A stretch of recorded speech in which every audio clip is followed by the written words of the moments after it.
बघा इथे आपण त्रिकोण ही आकृती काढलेली आहे. त्याच्यात काय काय आहे?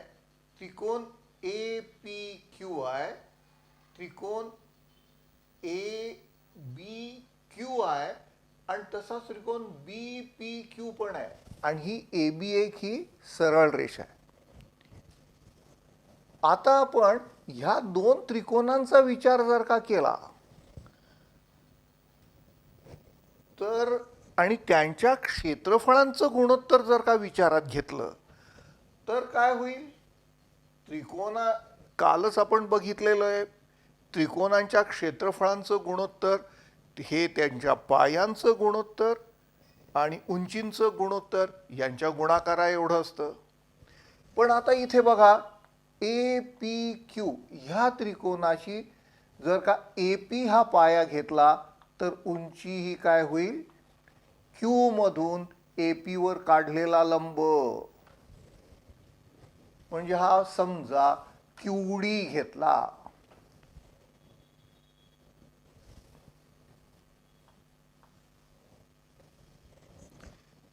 तर क्यूडी ही उंची होईल आणि ए पी हा पाया होईल.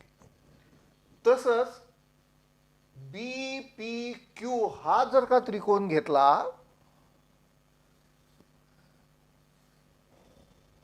आणि त्याचा बी पी हा पाया घेतला तर त्याची उंची काय होईल? त्याच्या समोरच्या शिरोबिंदूतून पायावर काढलेला लंब हा क्यू मधून काढलेला लंब बी पी ह्या रेषाखंडावर पडत नाहीये, पण बीपी ला समाविष्ट करणाऱ्या रेषेवर पडतोय आणि तोच क्यूडी आहे.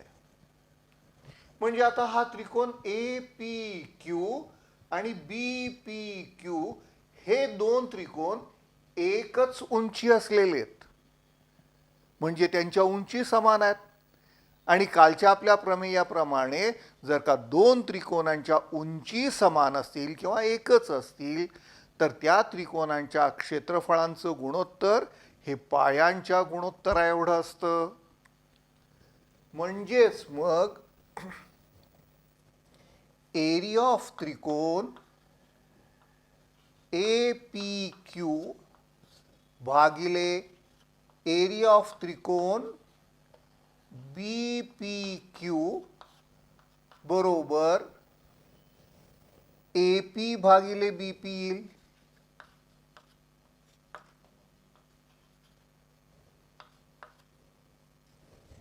मला वाटतं याच्यात शंका असायला काहीच कारण नाही.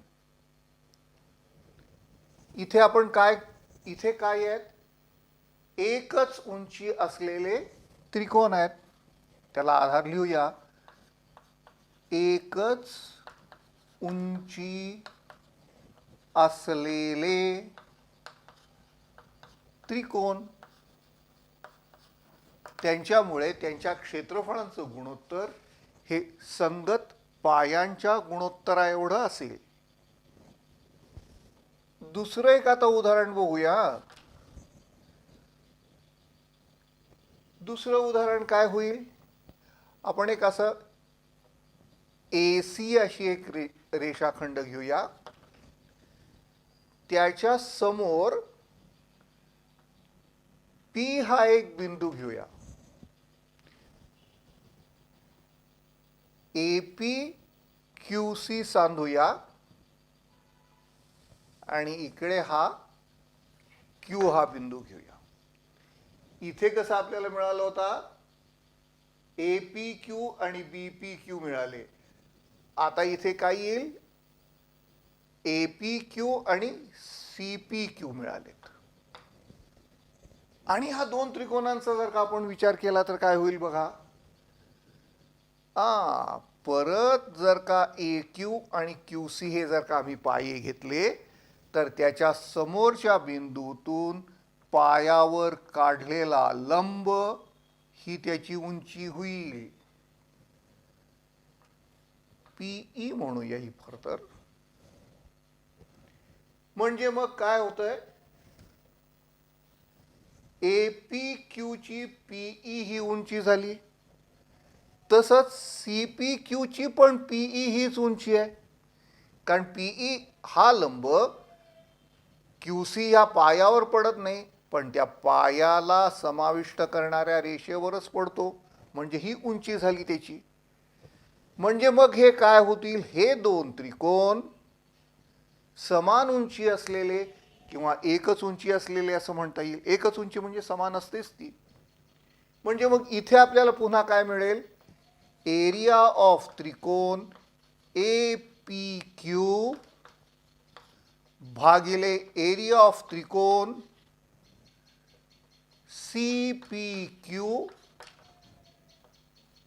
बरोबर या दोन त्रिकोणांचं क्षेत्रफळ उंची एकच असले कारणाने पायांच्या प्रमाणात असेल, म्हणजेच AQ भागिले CQ.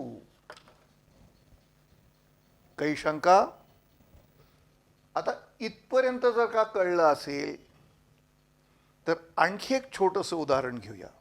मी एक वेगळीच आकृती काढतो. मला वाटतं त्याच्यासारखी एक आकृती काल आपण बघितली होती. ह्या दोन समांतर रेषा काढूया. ह्या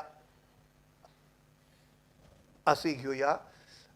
इथे याला BC नाव देऊया, ह्याला PQ नाव देऊया, आणि ह्या दोन समांतर रेषा आहेत. आता ह्या दोन समांतर रेषा आहेत म्हणजे काय होतं,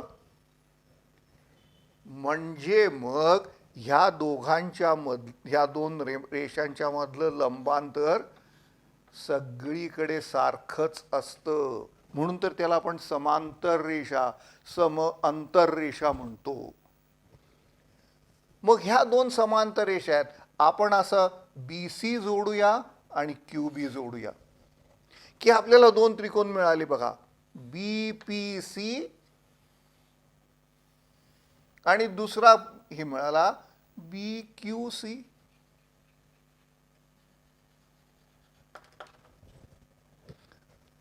ह्या दोन्हींच्या उंची समान आहेत, कारण ह्या समांतर रेषा आहेत, त्यांच्यातलं अंतर कसं राहणार आहे, सारखंच राहणार आहे.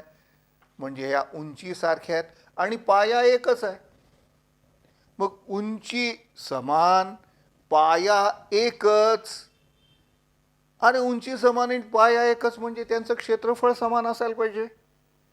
मग इथे आपल्याला मिळालं एरिया ऑफ त्रिकोण BPC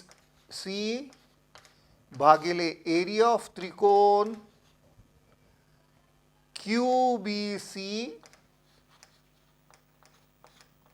बरोबर 1, कारण उंची पण समान आणि पाया पण समान.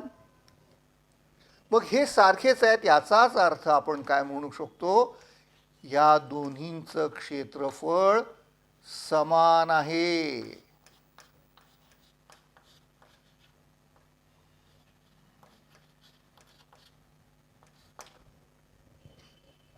मला वाटतं हे इतकं समजलेलं असेल तर पुढलं प्रमेय एकदम सोपं होऊन जाणार आहे. आता ते कसं होतंय बघूया. पुढलं प्रमेय काय आहे, आपल्या SSC बोर्डाचं अत्यंत आवडतं प्रमेय आहे, प्रमाणाचे मूलभूत प्रमेय. हे प्रमाणाचं मूलभूत प्रमेय काय आहे,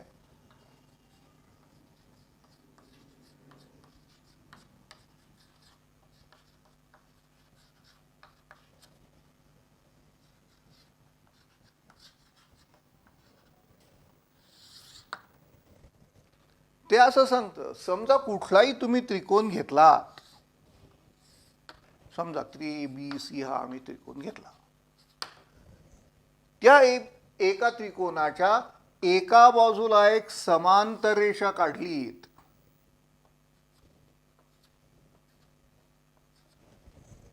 आणि ती ह्या उरलेल्या दोन बाजूंना दोन भिन्न बिंदूत छेदत असेल, AB ला P मध्ये, AC ला Q मध्ये छेदत असेल,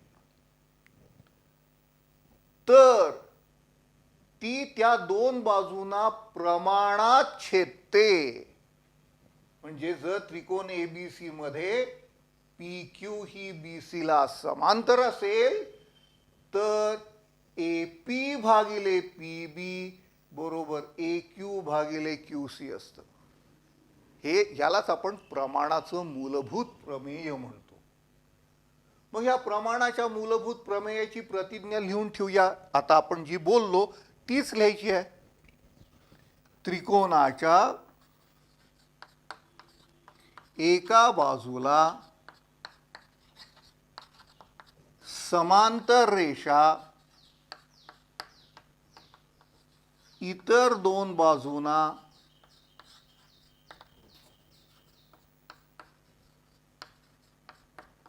दोन भिन्न बिंदूत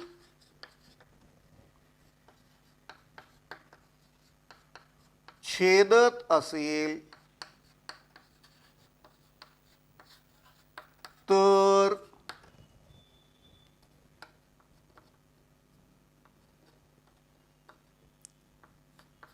त्या बाजू प्रमाणात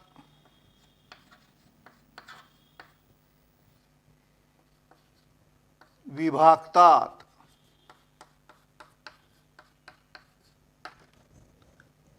आता इथे बघा, त्रिकोण ABC मध्ये BC ला समांतर रेषा, AB ला P मध्ये आणि AC ला Q मध्ये छेदतीये. त्रिकोणाच्या एका बाजूला समांतर रेषा, इतर दोन बाजूंना दोन भिन्न बिंदू छेदतीये. तर ते काय म्हणतात, असं जर का असेल तर त्या भुजा प्रमाणात विभागल्या जातात. प्रमाणात विभागल्या जातात म्हणजे त्यांची तुकड्यांची गुणोत्तर सारखी असतात. AP भागिले PB बरोबर AQ भागिले QC असतं, असा नियम सांगितला. हा नियम सांगितलाय तो सिद्ध करायला पाहिजे, आणि असा नियम सिद्ध करणं त्यालाच आपण प्रमेय म्हणतो. पण मग आता ते सिद्धता आपल्याला त्याची लिहायची आहे. इथे आपल्याला जागा कमी पडतीये, म्हणून आपण काय करूया, हे जे प्रतिज्ञा आपण लिहून घेतली आहे ती तुम्ही लगेच लिहून घ्या. आणि ती तुम्ही लगेच लिहून घेतलीत की मग ही प्रतिज्ञा तेवढी मी पुसतो आणि आपण प्रमेय लिहिण्याच्या पद्धतीने पक्ष साध्य सिद्धता लिहितो. तुम्ही एव्हाना लिहून घेतलेली असेलच, झटपट लिहून घ्या. हवं तर आपण एक अर्धा सेकंद देऊया त्यांना, एक अर्धा मिनिट देऊया. चला, आता आपण ही प्रतिज्ञा तर तुम्ही लिहून घेतलेलीच आहे. आता हे प्रमेय पद्धतशीर रीतीने मांडूया. प्रमेय पद्धतशीर रीतीने मांडण्यासाठी काय काय करावं लागतं, प्रतिज्ञेच्या साहाय्याने प्रथम आकृती काढायची असते. ती आपण आधीच काढून घेतलेली आहे. त्रिकोणाच्या म्हटल्यावर त्रिकोण पाहिजे, तो त्रिकोण ABC काढला. त्यातल्या एका बाजूला समांतर रेषा आहे, ती आपण रेषा L काढली धरूया. ती इतर दोन बाजूंना दोन भिन्न बिंदू छेदत असेल तर ठीक आहे, ती AB ला P मध्ये आणि AQ ला AB ला P मध्ये आणि AC ला Q मध्ये छेदती आहे, जे दोन भिन्न बिंदू छेदती आहे. असं असेल तर सिद्ध काय करायचंय, ते दोन झालेले भाग प्रमाणात आहेत. म्हणजेच AP भागिले BP बरोबर AQ भागिले QC हे सिद्ध करायचंय. म्हणजे ते आपलं साध्य होईल. दिलेलं काय काय आहे ते आपण इथे पक्षात लिहू. पक्षात काय येणार, त्रिकोण ABC मध्ये, त्याच्यामध्ये काय आहे, BC रेषाखंड BC समांतर रेषा L, आणि पुढे काय, रेषा L AB ला P मध्ये व AC ला Q मध्ये छेदते. आणि आपल्याला सिद्ध काय करायचंय, हे झालेले तुकडे प्रमाणात आहेत, म्हणजेच ए पी भागिले पी बी बरोबर ए क्यू भागिले क्यू सी हे आपल्याला सिद्ध करायचं आहे. अरे आता हे किती सोपं आहे बघा. हे सोडवता यावं म्हणून आपण आधी गंमत करून ठेवली आहे. इथे 3 छोटे प्रश्न सोडवून ठेवले. हा A P B A P Q आणि बी पी क्यू, अरे हे 2 त्रिकोण आहे आणि त्यांची क्षेत्रफळांचं गुणोत्तर ए पी भागिले बी पी एवढे. तसंच ह्या इकडल्या बाजूला ए पी क्यू भागिले सी पी क्यू, हा ए क्यू भागिले, अच्छा अच्छा, ह्या 2 आकृती आपण एकावर एक ठेवल्यावर ही तयार होतीये बघा. याच्यातला एक एक तुकडा आपण आता इथे जोडणार आहोत आणि आपलं याच्यासाठी सिद्धतेत पहिली गोष्ट करावी लागेल, ह्या उंची इथे आकृतीत नाही आहेत. म्हणजे मग काय करावं लागेल, ह्या उंची इथे काढाव्या लागतील. मग त्या उंची काढायच्या म्हणजे काय येईल, इथे पीई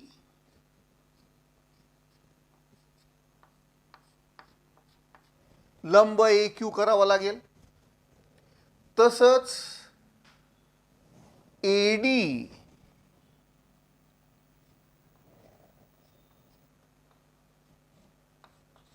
लंब ए पी करावा लागेल. ही आकृतीत आपण केलेली सुधारणा आहे. दिलेल्या त्यांनी प्रमेयातल्या माहितीवरून जी आकृती काढली ती झाली. ही जास्त आपल्या खिशातनं आपण काहीतरी काढलेली आहे, त्याला आपण नेहमी म्हणतो रचना. मग पहिलं काय होईल, पीई लंब ए क्यू आणि क्यूडी लंब ए पी, सॉरी क्यूडी लंब ए पी काढले. हे काय झालं, रचना झाली. शंका काही? आता हे झाल्यानंतर पुढलं काम अगदी सोपं आहे बघा. इथे आपल्याला मिळालंच आहे ए पी क्यू भागिले बी पी क्यू बरोबर काय, आणि हे पण जोडायला पाहिजे.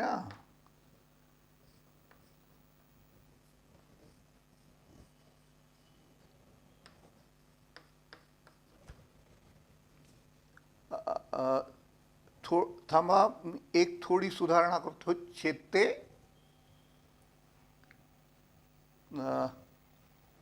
ह्या रचनेत आणखी थोडंसं वाढवावं लागेल. जसा आपण पीई लंब ए क्यू घेतलायत आणि क्यू डी लंब ए बी घेतलायत, तसंच बी क्यू आणि सी पी सांधले. बी क्यू आणि सी डी सांधले. ही एवढी सगळी काय झाली, रचना झाली. आता हे एवढं झाल्यानंतर दुसरा पुढला भाग अगदी सोपा आहे. सोयीसाठी मी इथे याला थोडासा रंग देण्याचा प्रयत्न करतो. बहुधा तुम्हाला तो रंगीत त्रिकोण दिसेल.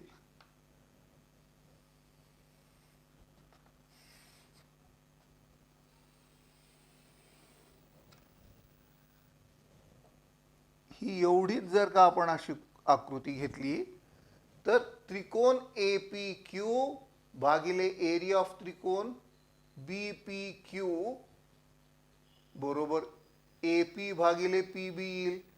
कारण हे एकच उंची असलेले त्रिकोण आहेत. मग ते आपण इथे नोंद करून ठेवूया. एरिया ऑफ त्रिकोण ए पी क्यू भागिले एरिया ऑफ त्रिकोण सी पी क्यू सॉरी बी पी क्यू बरोबर ए पी भागिले पी बी.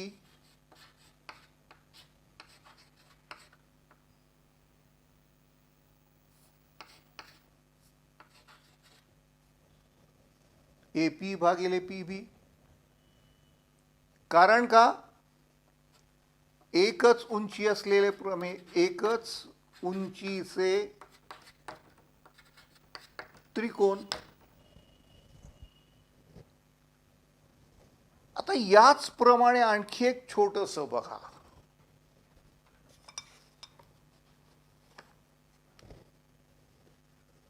हा त्रिकोण घेऊया.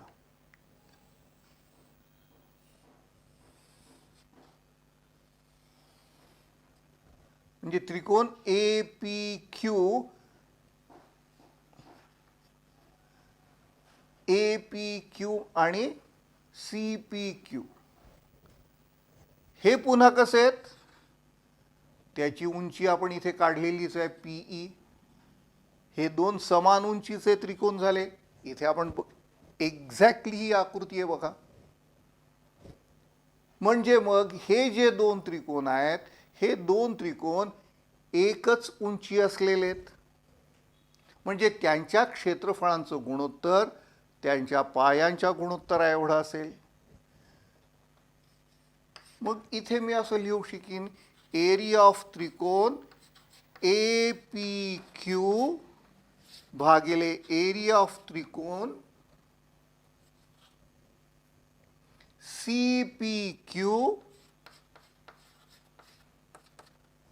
आता हे दोन त्रिकोण आहेत त्यांची उंची एकच आहे म्हणजे पायांच्या प्रमाणात आहेत. म्हणजेच ए क्यू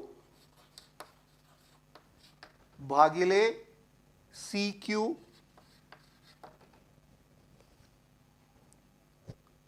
अच्छा, याला कारण काय म्हणणार आम्ही. एकाच उंचीचे त्रिकोण.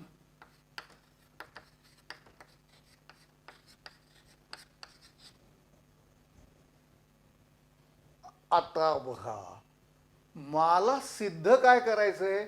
ए पी भागिले पी बी बरोबर ए क्यू भागिले क्यू सी. म्हणजे ह्या उजव्या बाजू समान आहेत हे सिद्ध करायचंय. आता आपण काही बुद्धू आहोत का. जर का ह्या उजव्या बाजू समान आहेत हे सिद्ध करायच्या असतील तर आपल्याला तर्क करता येतो. अरे उजव्या बाजू समान आहेत त्या अर्थी मग डाव्या बाजू समान असल्याच पाहिजेत. त्याच्याशिवाय उजव्या बाजू कशा काय समान होतील. मग डाव्या बाजू काय त्या अभ्यासूया. ए पी क्यू भागिले बी पी क्यू हा ए पी क्यू भागिले सी पी क्यू. अरे म्हणजे अंश सारखेच आहेत. म्हणजे जर त्यांचे छेद सारखे असतील तर आपोआप डाव्या बाजू समान होतील. आता हे कोण कोण आहेत बघा. अरे बी पी क्यू ह्यो आणि C P Q C P Q आणि परत दुसरा कोण आहे हा बी पी क्यू.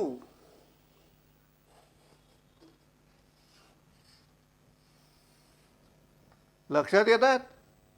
अरे हे दोन समांतर रेषांच्या मध्ये आहेत म्हणजे त्यांच्या उंची समान असल्या पाहिजेत आणि पाया तर त्यांचा एकच आहे.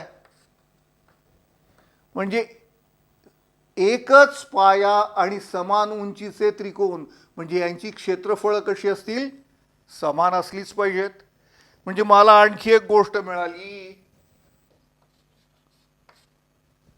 काय. एरिया ऑफ त्रिकोण बी पी क्यू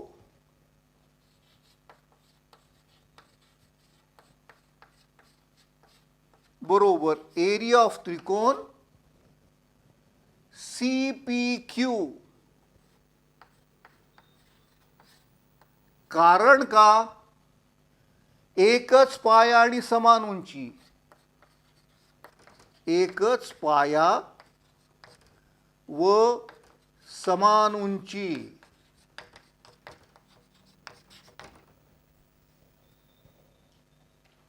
लक्षात आलं.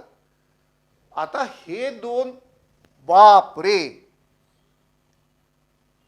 छेद दोन्ही समान आहेत आणि अंश तर सारखेच आहेत. मग ह्या सगळ्याचा जर का मी एकत्रित विचार केला 2, 3, 4चा, तर मग मी काय निष्कर्ष काढू शकतो? इथे एपीक्यू एपीक्यू सारखे आहेत, छेद सारखे आहेत, हे मी इथे सिद्ध केलेलं आहे. त्या अर्थी हे गुणोत्तर आणि हे गुणोत्तर काय असलं पाहिजे? सारखंच असलं पाहिजे. मग हेच जर का सारखं असेल म्हणजे डाव्या बाजू सारख्या असतील, तर मी काय म्हणू शकतो? उजव्या बाजू देखील सारख्या आहेत. मग याच्यावरून मी निष्कर्ष काढू शकतो की AP भागिले BP बरोबर AQ भागिले CQ. कशावरून? विधान 2, 3, 4 वरून हा मी निष्कर्ष काढू शकतो. आणि मला वाटतं हेच आपल्याला सिद्ध करायला सांगितलेलं आहे. आणि हे जे आपण सिद्ध केलंय ह्यालाच प्रमाणाचं मूलभूत प्रमेय म्हणतात. नीट लक्षात घ्या बरं. आता हे आता आपण हे जे प्रमाणाचं मूलभूत प्रमेय बघितलं त्याच्यावर आधारलेली काही छोटी छोटी अत्यंत सोपी अशी उदाहरणं बघूया. समजा त्रिकोण ABC मध्ये ही रेषा L समांतर आहे BC ला आणि ती P आणि AB ला P मध्ये आणि AC ला Q मध्ये छेदतीये. जर AP हा तुकडा 12 सेंटीमीटर आहे, AQ हा 15 आहे, BC हा 10 आहे, तर PB किती हे शोधा. आता PB शोधायला सांगितलं, ठीक आहे ना. त्रिकोणाच्या एका बाजूला समांतर रेषा आहे, ती इतर दोन बाजूंना दोन भिन्न बिंदूत छेदतीये. म्हणजे मग त्यांनी केलेले तुकडे प्रमाणात असले पाहिजेत. म्हणजेच मग आपण काय लिहू शकतो? AP भागिले PB बरोबर AQ भागिले QC. कारण काय? प्रमाणाचे मूलभूत प्रमेय. पण AP किती दिली आहे? 12 भागिले PB किती शोधायची आहे, बरोबर AQ किती दिली आहे? 15. QC किती दिली आहे? 10. मग फारच उत्तम. 12 गुणिले 10 बरोबर 15 गुणिले PB. फक्त आपण तिरपा गुणाकार करून घेतला. म्हणजेच काय होईल? 12 गुणिले 10 भागिले 15 बरोबर PB. मग 5 त्रिक 15, 5 दुने 10, 3 एके 3, 3 चौक 12, म्हणून 8 बरोबर PB. म्हणून PB बरोबर 8 हे आपल्याला अपेक्षित उत्तर मिळालं. दुसरं उदाहरण बघा.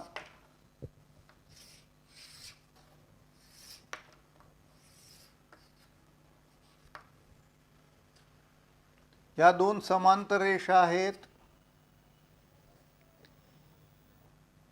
ही 10 आहे, ही 7 आहे, ही 5 आहे, ही x आहे. तर x बरोबर किती?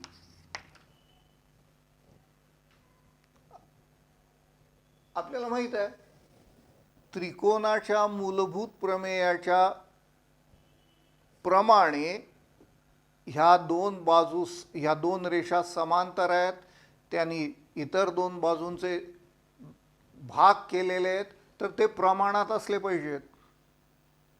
म्हणून मग आपण लिहू शकतो 10 भागिले 5 बरोबर 7 भागिले x.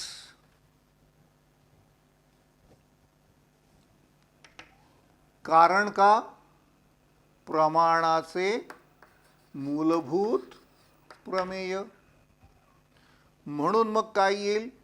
10x बरोबर 7 गुणिले 5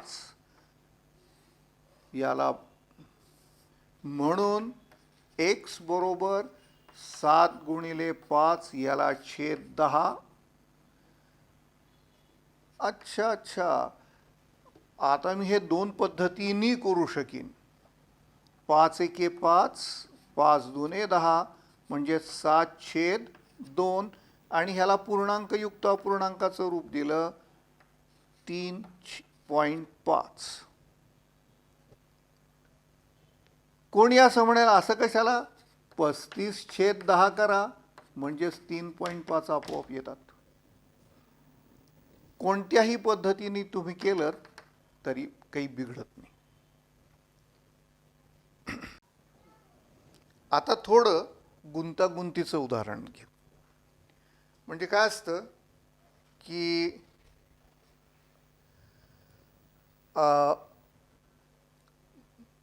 मुलीला आई शिकवते तांदूळाचा भात कसा करायचा. मुलगी बघायला आल्यानंतर सासू, होणारी सासू मुलीला काय करते? न धुतलेले तांदूळ देते. कचरा आहे त्याच्यात, भरपूर भाताची तुसं आहेत. मग ती लगेच तर नापास. मग काय करायला पाहिजे? तिला कळलं पाहिजे आधी तांदूळ स्वच्छ करून घ्यायला पाहिजेत. आणि मग मग असं जे वेगळं वेगळं आईने शिकवलेलं असतं ते एकत्र करून मुलीला संसार करावा लागतो. तसं आपण सुद्धा एवढं शिकलो तेवढं शिकलो आणि हा ते विसरलं असं केलं तर आपण मागच राहतो. आपल्याला सगळ्याचा एकत्रित विचार करून त्याच्याही पेक्षा पुढला समजलं पाहिजे अशी आपली पद्धती पाहिजे. आता इथे त्यांनी काय केलंय? त्यांनी म्हटले एक बाबा त्रिकोण आहे, हा एक त्रिकोण आहे, तो त्रिकोण ABC आहे.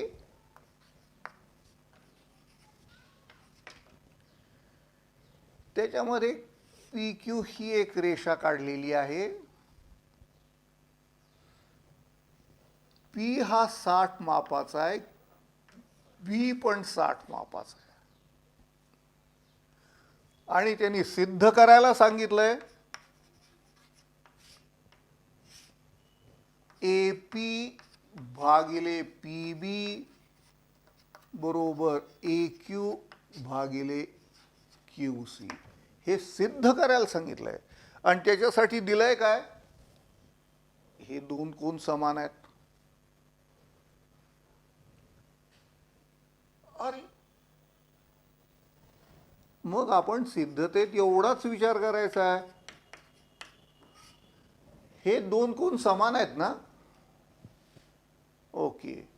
आणि आपल्याला काय सिद्ध AP भागिले PB बरोबर AQ भागिले QC म्हणजे प्रमाणाचं मूलभूत प्रमेयच आहे. मग प्रमाणाचं मूलभूत प्रमेय हे सिद्ध करायला ह्या दोन रेषा कशा असायला पाहिजेत? समांतर असायला पाहिजेत. ह्या दोन समांतर असतील तर आपण म्हणू अरे येस येस, हे भागिले हे बरोबर, हे भागिले हे, एकदम प्रमेयावरून सिद्ध केलेलं प्रमेय. पण तसं काही दिलेलं नाही. पण त्यांनी वेगळं काय दिलंय? हा कोण आणि हा कोण 60 मापाचे आहेत म्हणजे दोन सारखे आहेत. अरे पण हे दोन रेषा आहेत, त्याची ही छेदिका आहे आणि त्याचे हे झालेले संगत कोण सारखे आहेत. आणि हे संगत कोण सारखे आहेत म्हणून संगत कोण कसोटीनुसार ह्या दोन रेषा काय होतील? समांतर होतील. मग हे समांतर आहेत म्हणून प्रमाणाचा मूलभूत प्रमेयानुसार AP भागिले PB बरोबर AQ भागिले QC येईल. मग याच्यासाठी आपण पहिली नोंद काय करायची? कोण APQ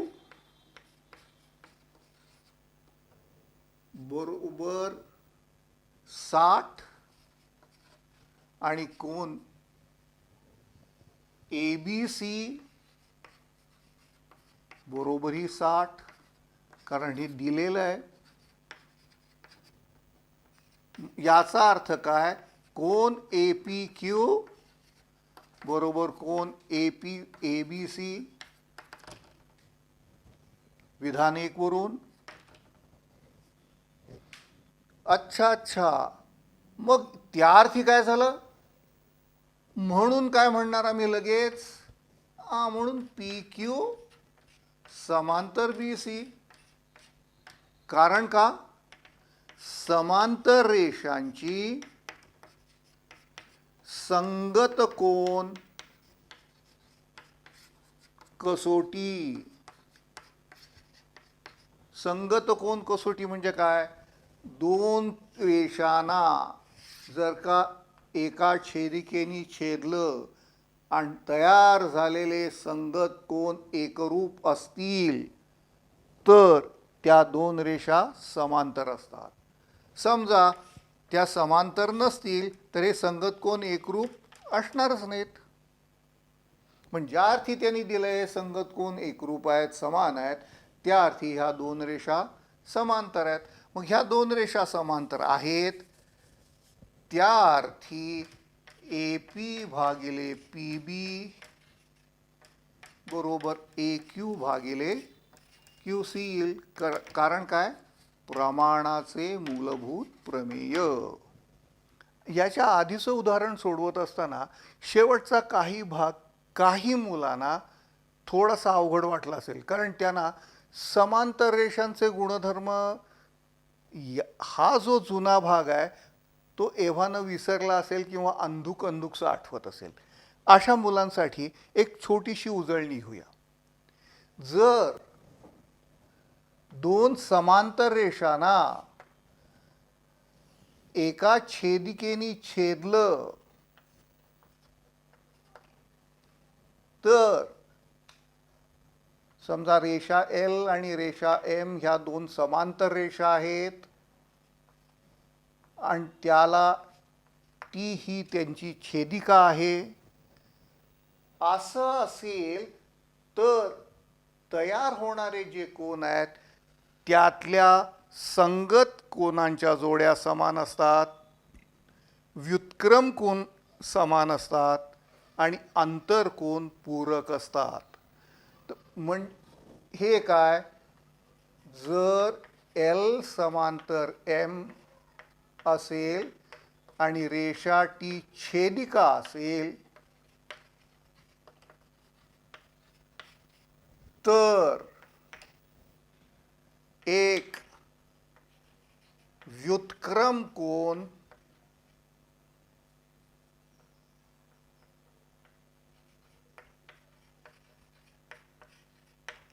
समान असतात, दोन संगत कोन समान असतात आणि आंतर कोन पूरक असतात. आता इथे आपण आकृती काढलेली आहे. तयार होणारे हे 8 कोन आहेत, त्यांना आपण नंबर्स देऊया. 1 2 3 4 5 6 7 8. आता ह्याच्यातले व्युत्क्रम कोन समान असतात. आता व्युत्क्रम कोन ओळखायचे कसे, झेड हे इंग्लिश अक्षर आपल्याला माहिती आहे. जो झेड तयार झालाय त्या झेडच्या कोपऱ्यातले कोन म्हणजे कोन 4 आणि कोन 6 हे समान असतील. कधी, एल आणि एम समांतर आहेत आणि टी त्याची छेदिका आहे. असं असेल तर हे व्युत्क्रम कोन झेडच्या कोपऱ्यातले कोन समान असतात. म्हणजे व्युत्क्रम कोन समान असतात त्यातलं पहिलं काय म्हणणार, कोन 4 एकरूप कोन 6. त्याच्याच बरोबर हा जो फत्ताडा झेड तयार झालाय बघा, ते कोन 3 बरोबर कोन 5 पण आहे.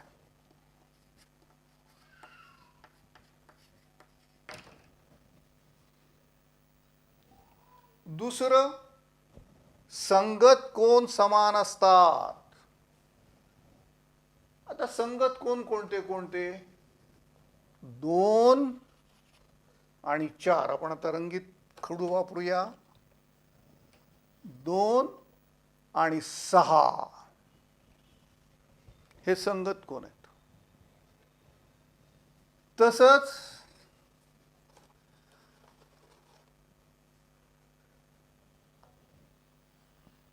1 आणि 5 हे समान असतात. त्याच्याच बरोबर हा 3 आणि 7 आणि याच्याच बरोबर इकडे 4 आणि 8. आता मग हे लक्षात कसं ठेवणार? ही बघा शिडी तयार झाली की नाही, पायऱ्या त्याच्या.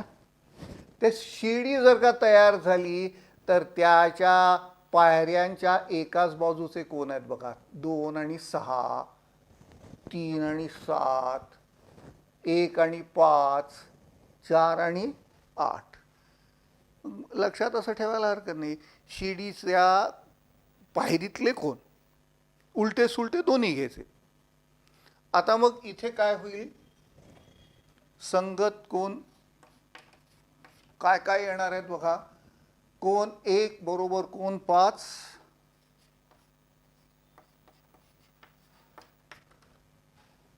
कोण 4 बरोबर कोण 8,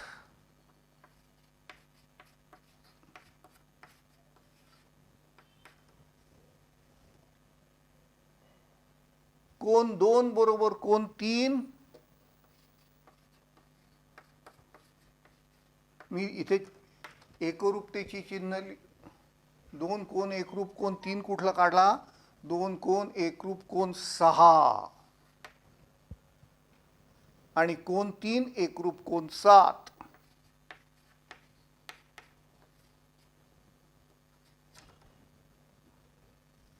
एक 5 बरोबर 4 8, 2 6, 3 7 हे काय झाले?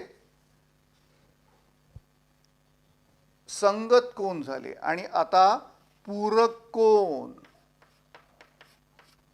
आंतर कोण पूरक असतात. आंतर कोण म्हणजे काय? समजा आता हे 2 हात आपण केले, हे 2 हात घेतले, हे 2 हात केले, काखेतले कोण हे आंतर कोण. लक्षात येतं? हे 3 आणि 6 हे काय आहेत? अंतर कोण झाले. ते पूरक असतात म्हणजे त्यांची बेरीज 180 असते. म्हणजे अँगल 3 अधिक अँगल 6 बरोबर 180 असतं. तसंच कोण 4 आणि कोण 5 यांची बेरीज पण 180 असते. म्हणजेच काय? हे आंतर कोण एकमेकांचे पूरक असतात.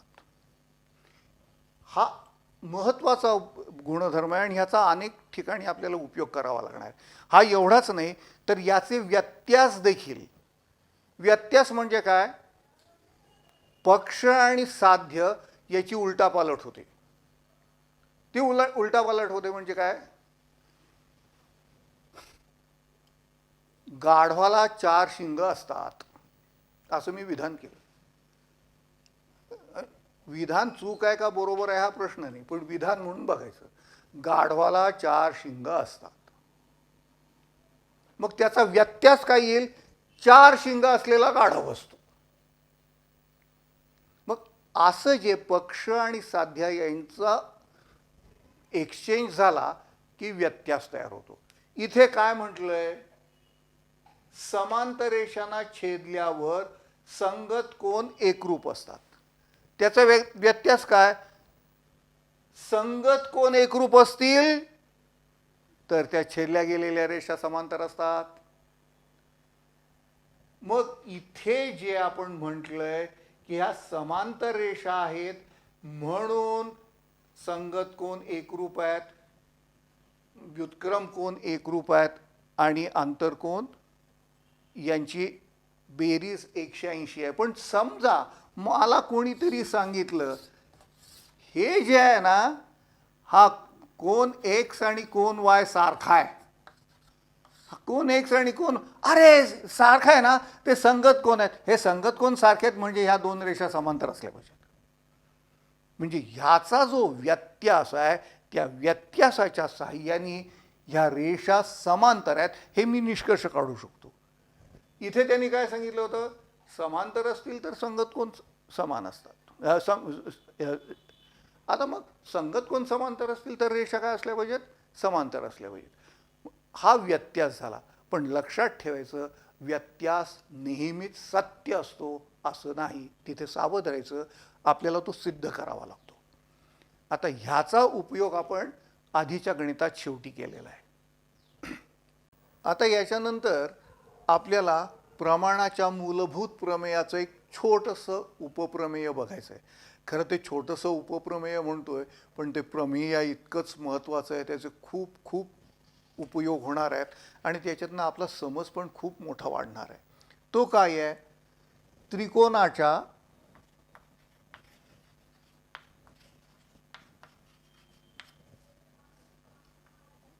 कोनाचा दुभाजक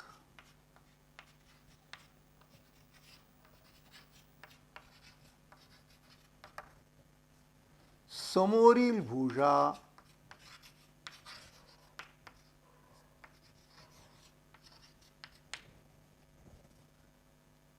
इतर दोन भुजांच्या प्रमाणात विभागतो.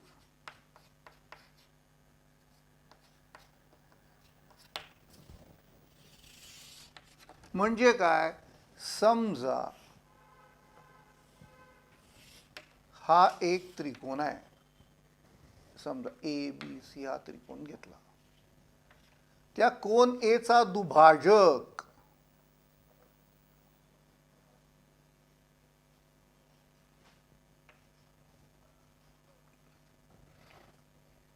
कोन दुभाजक म्हणजे काय, कोनाच्या शिरोबिंदूतून निघणारा किरण तो असा असला पाहिजे की त्या कोनाच्या अंतर्भागाचे दोन भाग करतो आणि दोन्ही समान आहेत. समजा मी एक हा कोन घेतला आणि हा एक किरण काढला अंतर्भागात. हे काही दोन सारखे नाही आहेत. नाही नाही, हा किरण मूळ कोनाला विभागतोय पण दुभागत नाहीये. विभागणं आणि दुभागणं याच्यात फरक आहे. ज्या वेळेस झालेले दोन भाग समानच असतात त्यावेळेस ह्या विभाजकाला आपण दुभाजक म्हणतो. रस्त्यात सुद्धा रस्त्याच्या कडेला एक खांब लावला आणि तो दुभाजक नाही. नाही, रस्त्याचा दुभाजक म्हणजे रस्त्याच्या मधोमधच पाहिजे. तसं म्हणजे झालेले दोन भाग समान असले पाहिजेत. म्हणजे हा त्रिकोण ए बी सी मध्ये जर का कोन ए हा एडी किरण एडी हा कोन ए चा दुभाजक असेल तर हे झालेले भाग समान असले पाहिजेत.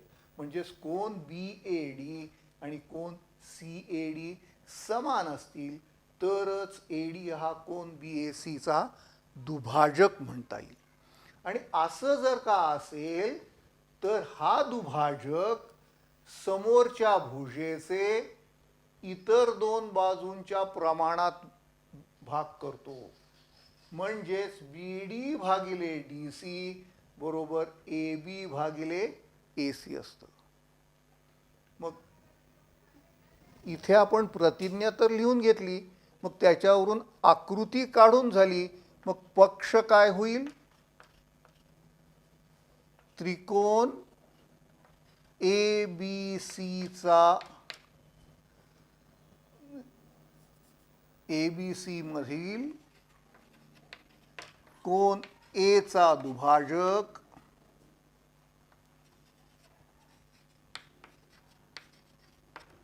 रेषाखंड बी सी ला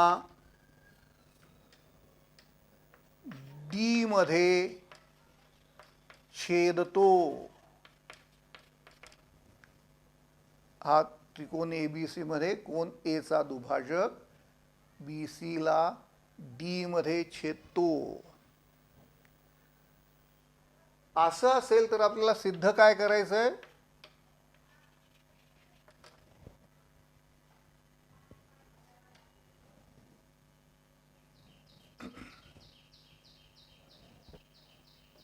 सिद्ध काय करायचंय?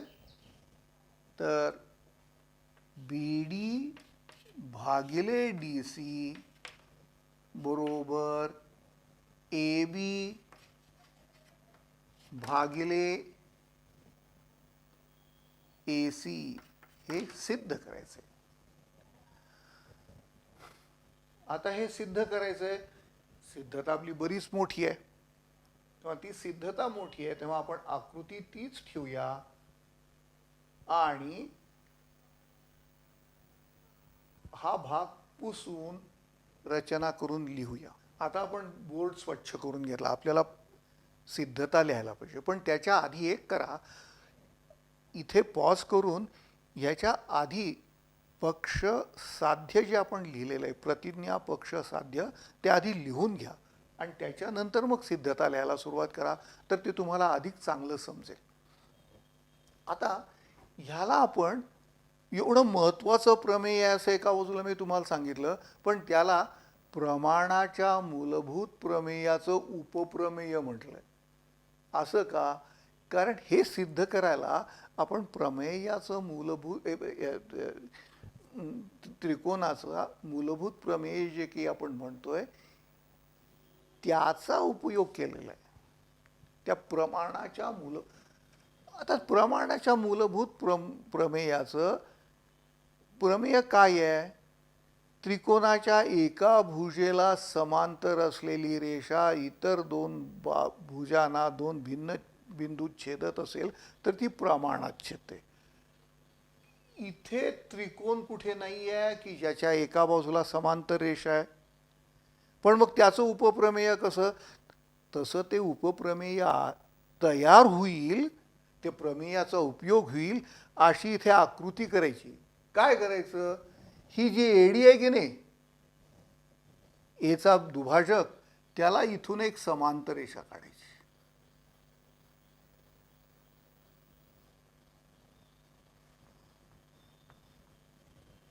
म्हणजे हे दोन काय झाल्या? समांतर रेषा झाल्या. आणि ही बी ए पुढे वाढवायची.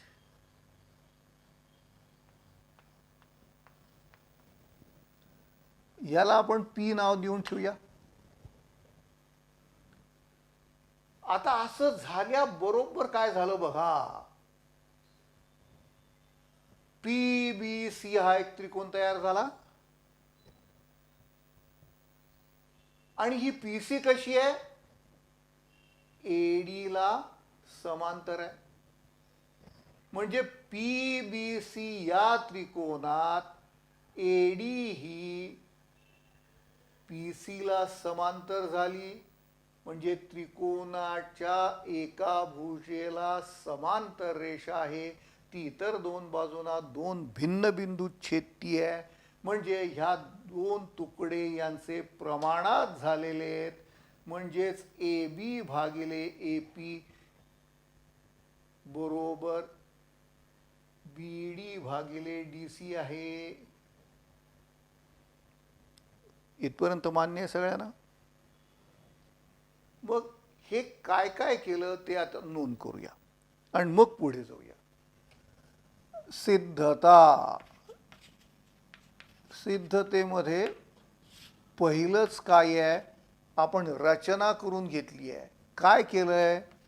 सी मधून किरण एडीला एक समांतर रेषा काढली.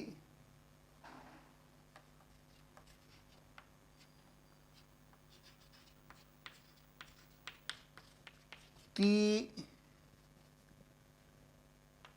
बी ए ला पी मध्ये छेदते.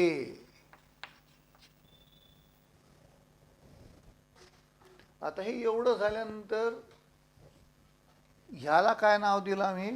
रचना.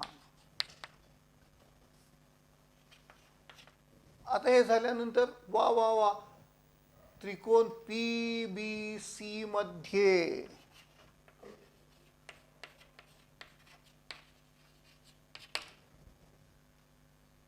काय आहे?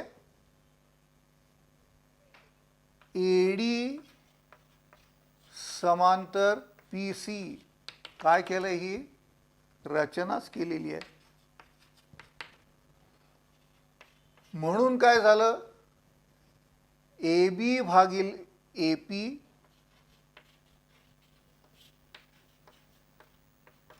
ए बी भागिले ए पी बरोबर बी डी भागिले डी सी. कशावरून? प्रमाणाचे मूलभूत प्रमेय. अच्छा अच्छा, आता बघा त्याच्यात गंमत काय काय झाली आहे.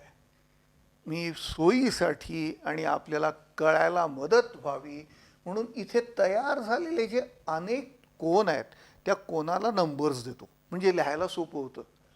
याला कोन 1 म्हणूया, ह्याला कोन 2 म्हणूया. कोन 1 आणि कोन 2 काय आहेत?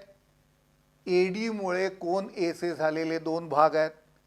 एडी हा ए चा दुभाजक आहे, म्हणजे हे दोन्ही कसे असले पाहिजेत? सारखेच असले पाहिजेत. म्हणजे कोन 1 एकरूप कोन 2 आहे, कारण किरण एडी हा दुभाजक आहे.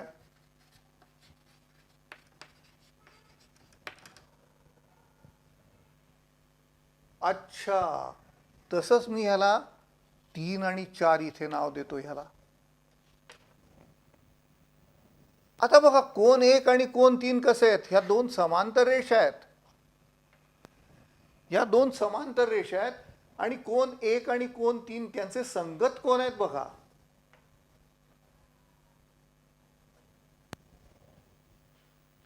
मग ह्या समांतर रेषांचे संगत कोन एकरूप असलेच पाहिजेत. म्हणजेच मला इथे मिळेल कोन 1 एकरूप कोन 3. कारण का? संगत कोन. आणि परत बघा इथे कोन 2 आणि कोन 4 कसे आहेत?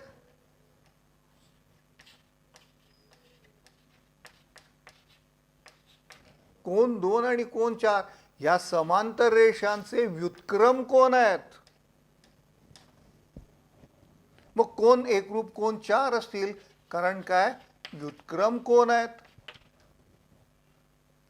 समांतर रेषांचे कुठलेही व्युत्क्रम कोन एकरूप नसतात, समांतर रेषांचे व्युत्क्रम कोन एकरूप असतात. अच्छा, याच्यातनं मी निष्कर्ष काय काढू शकतो? अच्छा, 1 बरोबर 2 आहे, 1 बरोबर 3 आहे आणि 3 बरोबर 4 आहे. अरे, हे 2 सारखे आहेत, हे 2 सारखे आहेत आणि हेही 2 सारखे आहेत. पण त्यांना सारखे असलेले 2 कसे असले पाहिजेत? सारखेच असले पाहिजेत. मग हे जर का 2 सारखे असतील तर मी लगेच म्हणू शकतो कोन 3 एकरूप कोन 4. कशावरून? विधान 4, 5, 6 वरून असं म्हणू शकतो. आणि मग कोन 3 बरोबर कोन 4 असेल, अरे ते तर त्रिकोणाच्या पायालगतचे कोन आहेत. आणि जर का त्रिकोणाचे पायालगतचे कोन समान असतील तर त्यांच्या समोरच्या भुजा कशा असतात? सारख्याच असतात. म्हणून मग मी लगेच निष्कर्ष काढतो, 3 समोरची भुजा AC बरोबर 4 समोरची भुजा AP. त्रिकोणातील एकरूप कोनांसमोरील